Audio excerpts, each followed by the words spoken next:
Сахарный диабет – одна из самых загадочных патологий, когда-либо поражавших человека. Но сам диабет не так страшен. Достижения современной медицины позволяют вполне успешно контролировать уровень глюкозы в крови с помощью сахаропонижающих препаратов и диеты. Это и стало основной темой обсуждения на проводимой конференции в Центральной городской больнице. Ведущие специалисты, эндокринологи нашей республики оказывают нам и организационно-методическую помощь, и практическую помощь. Приехали доктора для того, чтобы с районов Зауралья повысить свой профессиональный уровень. Ну и, конечно, мы своих самых сложных пациентов показали для консультации нашим эндокринологам. Это и Гусева, заведующая поликлиникой, заведующая отделением эндокринологии республиканской больницы, и Татьяна Вячеславовна проконсультировала нас сложных пациентов. Уфимские специалисты поделились опытом с эндокринологами Сибая и Зауралья в вопросах назначения наиболее безопасных и подходящих сахаропонижающих препаратов пациентам категории старше 40 лет. Таких медикаментов насчитывается 7 групп.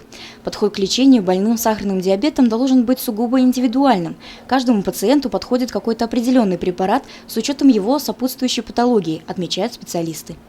Цель нашего приезда с главным диабетологом Полиной Сергеевной Гусевой в том, чтобы обсудить проблему лечения больных сахарным диабетом второго типа, то есть диабета, который развивается в более взрослом состоянии у взрослых, и который сопровождается еще сопутствующим ишемической болезнью сердца и атеросклерозом.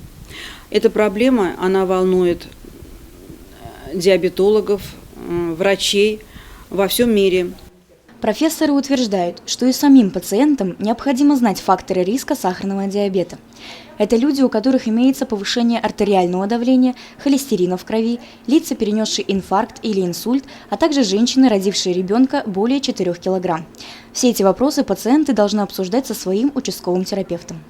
Очень важно предотвратить вот эту пандемию сахарного диабета, и прежде всего каждый человек должен понимать, что после 40 лет обязательно нужно хотя бы один раз в год определять уровень глюкозы в крови, а лучше это уровень гликированного гемоглобина, такого совокупного показателя, который показывает за 3 месяца, какой был уровень сахара в крови и в течение суток в том числе.